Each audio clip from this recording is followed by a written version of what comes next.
Okay, so welcome back to this next video in which we are discussing phospholipase C gamma enzymes.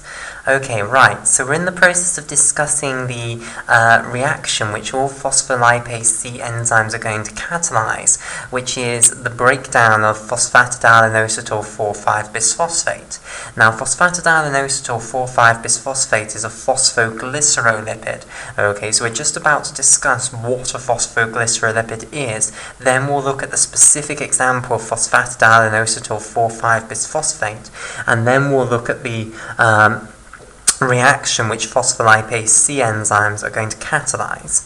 Okay, right, so we've discussed that the core phosphoglycerolipid from which all the others are derived is phosphatidic acid, okay? And this consists of a glycerol molecule with two long-chain carboxylic acid molecules attached via ester links to the alcohol group of the first and the second carbon, okay? And then a phosphate group attached to the alcohol group of the third carbon via a phosphoester link. Okay, right, so this is phosphatidic acid. What we're now going to do is attach another group onto this phosphate group of the phosphatidic acid molecule. Now, how can we do this?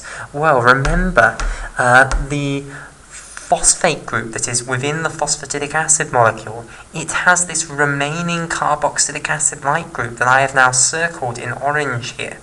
Okay, so if I bring another alcohol group containing molecule here, okay, what can happen is you can form another phosphoester link between the phosphate group here and the alcohol group of this molecule that I've now coloured in blue here. So this is an alcohol group on molecule blue.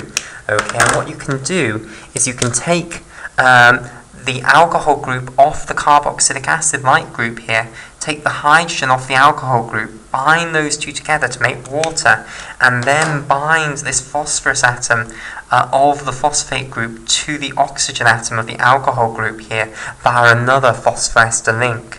Okay, and in this way you can attach on another group onto a phosphatidic acid molecule, and when you do this, the more general structure that we now have here is what's known as a phosphoglycerolipid. Okay, and this is what we're going to do in phosphatidylinositol 4,5-bisphosphate.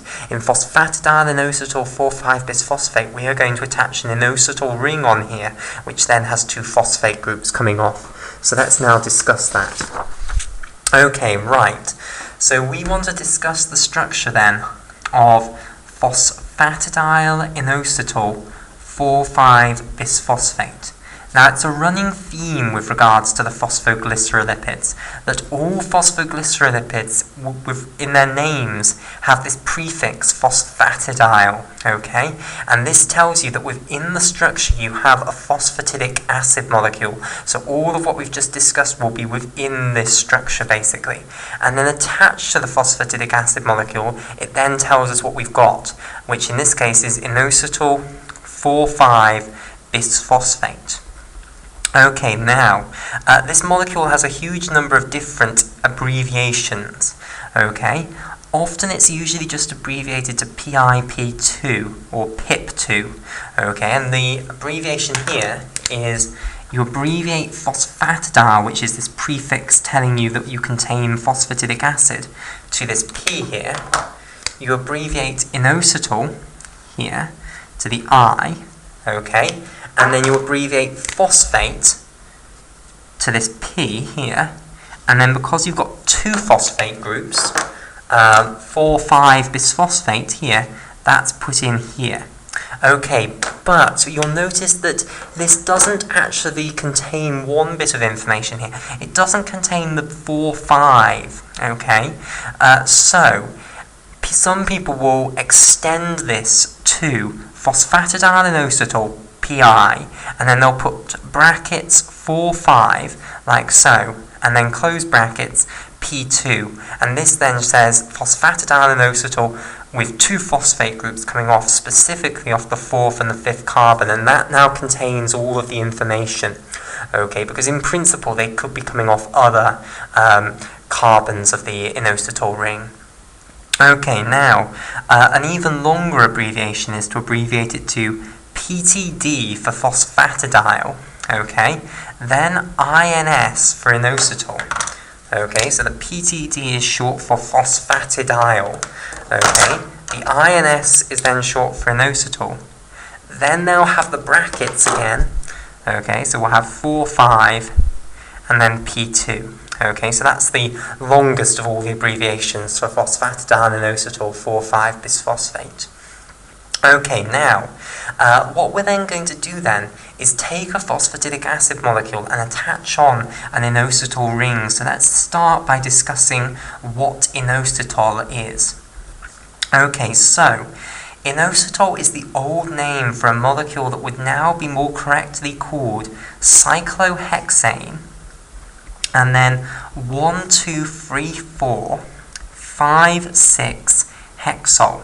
Okay, and although cyclohexane 1, 2, 3, 4, 5, 6 hexol is absolutely more of a mouthful than inositol, it is again a more useful name because it tells us what we're dealing with here.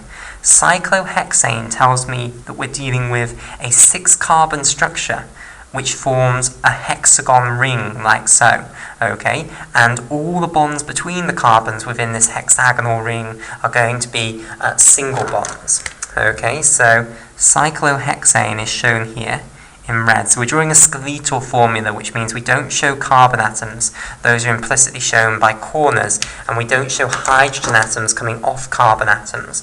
Okay, where you have missing bonds coming off carbon atoms, those are implicitly assumed to be hydrogen atoms bound to those carbon atoms. Okay, so here is the cyclohexane ring. Now, that leaves every single carbon in this ring with 2 more bonds that need to be formed. Okay, so one of these is going to be to a hydrogen, and the other then is going to be to an alcohol group. So this 1, 2, 3, 4, 5, 6 hexol, what this means is that we're going to have an alcohol group coming off every single last one of those carbons in this 6-membered cyclohexane ring. Okay, now this raises a little subtle difficulty here, because if you imagine putting all 6 atoms of this hexagonal ring in the plane of the piece of paper, so they're all laid down on our piece of paper, then the other 2 bonds that are going to come off the carbon atoms, one is going to come out of the page at this sort of an angle, and the other is going to go into the page away from us at this sort of an angle. Okay, so the question then becomes, are we going to have the alcohol group coming out of the page towards us, or are we going to have the alcohol group going away into the page and the hydrogen coming out of the page towards us? Okay, so what becomes an issue is optical isomerism, basically. There are multiple optical isomers of inositol. Okay, so to illustrate this point, let me give you a very extreme example. We could either have all the alcohol groups. Well, let me give you an example of a optical isomer and then contrast it to another one to make you appreciate that there are different optical isomers here. We could have all of these alcohol groups coming out of the page towards us, and then all of the 6 hydrogens going into the page away from us. That would be one optical isomer, and all the alcohol groups would be on the same side, and all the hydrogens would be on the same side. Alternatively, you could have 3 alcohol groups coming out of the page towards us, so let's say this one, this one, this one, okay?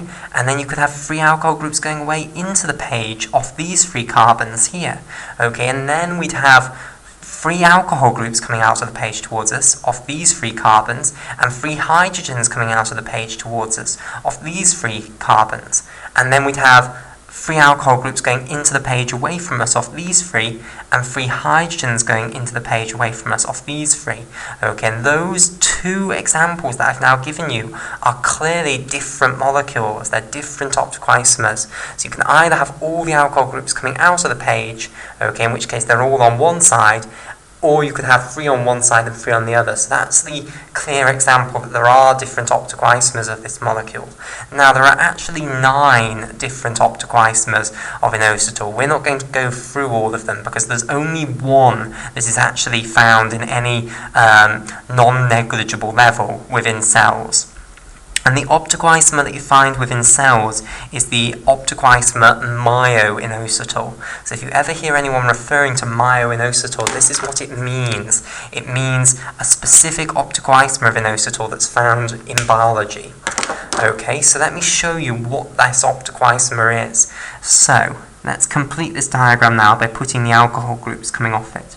So, of this carbon here, we'll start with this carbon here, we're going to have an alcohol group coming out of the page towards us. So this alcohol group is coming out of the page, whilst the hydrogen that comes off this carbon will be going into the page away from us. Then of this next carbon, we're also going to have the alcohol group coming out of the page towards us. Okay, like so, and then of course the hydrogen will be going into the page away from us. Of the next carbon here, again, we're going to have the alcohol group coming out of the page towards us, and then again the hydrogen will go into the page away from us. The next one here, we're finally going to have an alcohol group that goes into the page away from us. So the alcohol group goes into the page away from us, and by the way, these sort of bonds where you draw it getting thicker towards the end, that means coming out of the page towards us. Dashed lines like this mean going into the page away from us. Okay, so on this carbon, the alcohol group goes into the page away from us, and the hydrogen will be coming out of the page towards us. Now, of course, we're drawing a skeletal formula, and that's why we're not showing the hydrogens on any of these. Okay, this next one, the alcohol group will once again come out of the page towards us, like so, and then on this final one, the alcohol group will be going into the page away from us. So, this is the structure of myo-inositol, okay? It's a specific optical isomer of this molecule inositol. Now, this is the one that is found within cells, and there is a set naming system for the carbons within this ring. Okay, so what you do is you name this carbon here number 1, this carbon here is named number 2, this carbon here is named number 3, this carbon here number 4, this carbon here number 5, and this carbon here number 6. So if you have an inositol ring and you are trying to decide whether it's a myo-inositol ring, you need to try and superimpose it on this picture that I've got here. And if you can superimpose it on this picture, okay, without breaking any bonds, then it is called myo-inositol, and the naming of the carbons of that ring will be as such. Okay, right. So how then are we going to attach this myo-inositol to our phosphatidic acid? Well, basically, if I draw my phosphatidic acid molecule here again, we've got our phosphate group here, which will have that carboxylic acid-like group that's ready to react with an alcohol group on another molecule. Okay, so here are the long-chain carboxylic acids, which will be esterified to the first and the second alcohol groups coming off the first and second carbons of the glycerol molecule. Okay, now the question then becomes which alcohol group, or rather which carbon is the alcohol group that we're going to attach to this phosphate group via a phosphoester link going to come off. Okay, and the answer is it's going to come off this first carbon here. So we're now going to attach an inositol ring onto this phosphate group here. Okay, like so, and that's the first carbon that we've attached there. Okay, now that structure that we've created now is phosphatidyl inositol, okay, but we want phosphatidyl inositol 4,5-bisphosphate. So all we now have to do is attach phosphate groups via phosphoester links to the alcohol groups that come off the 4th carbon here and the 5th carbon here. Okay, and hopefully you now understand why this molecule is not called phosphatidyl inositol 3,4-bisphosphate.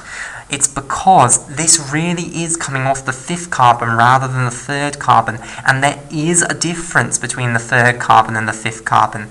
If you're on the 5th carbon, then you are between 2 carbons which have alcohol groups going in opposite directions to yours. Okay, whereas if you're on the 3rd carbon, you are between 1 carbon which has an alcohol group going in the same direction as you, and then another which is going in the opposite direction from you. So they are optically different from one another. Okay, so that's why this is called phosphatidyl inositol 4,5 bisphosphate rather than phosphatidylinosytol 3,4 bisphosphate. If I just drew this, you might have thought that we should call this one 3 and this one 4, but no, it is attached to the carbon that is called the 5th carbon in the structure of myoinositol. Okay, right, so that then is the structure of phosphatidylinosytol 4,5 bisphosphate. What we now want to discuss is the reaction that phospholipase C enzymes are going to all catalyze. Okay, right, so phosphatidylinosytol 4,5 bisphosphate is a component of the phospholipid bilayer. It's a pretty rare component of the phospholipid bilayer, but it is present. Okay, the main component will be lecithin, which is phosphatidylcholine, where you take a phosphatidic acid molecule and attach on a choline alcohol molecule. So phosphatidylcholine is another example of a phosphoglycerolipid.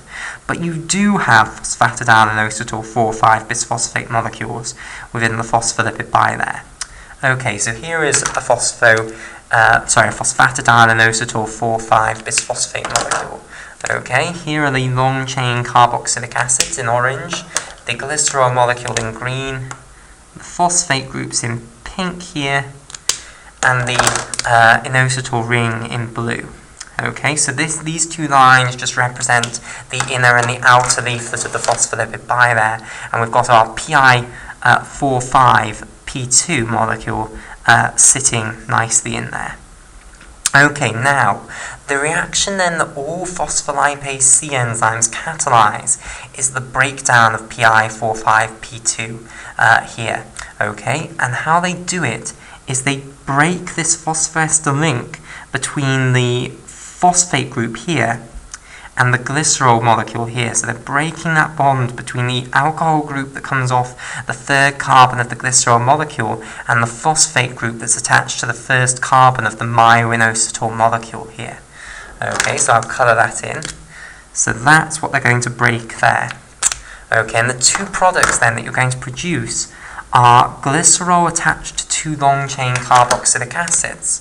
Okay, so in orange here are our 2 long-chain carboxylic acids, and here in green is our glycerol molecule. Okay, and this product that we've got here is what's known as diacyl glycerol. Okay, and the reason it's called that is that when you attach carboxylic acid molecules onto alcohol groups of the glycerol molecule, you don't actually attach on the entire carboxylic acid molecule. So let me just remind you of the esterification reaction. So here is our long-chain carboxylic acid molecule, and here is our alcohol group of the glycerol molecule. Okay, so here in green is our glycerol molecule, and here in orange is our long-chain carboxylic acid. Okay, and what's going to happen is in the esterification reaction you take off, remember, the alcohol group from the carboxylic acid molecule. You take off the hydrogen from the alcohol group and you bind those two together to make water. You then bind the carbon of the carboxylic acid molecule to the oxygen of the alcohol group. Okay, right, so you do not quite add on the full long-chain carboxylic acid. Instead, you add on this portion that I'm circling in green. You add on everything but that alcohol group of the carboxylic acid group here.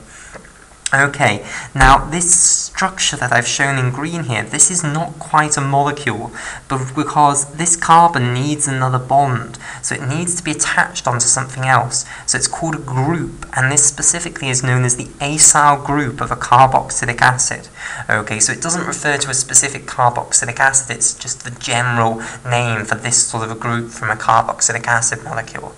So that's where this diacyl bit comes from.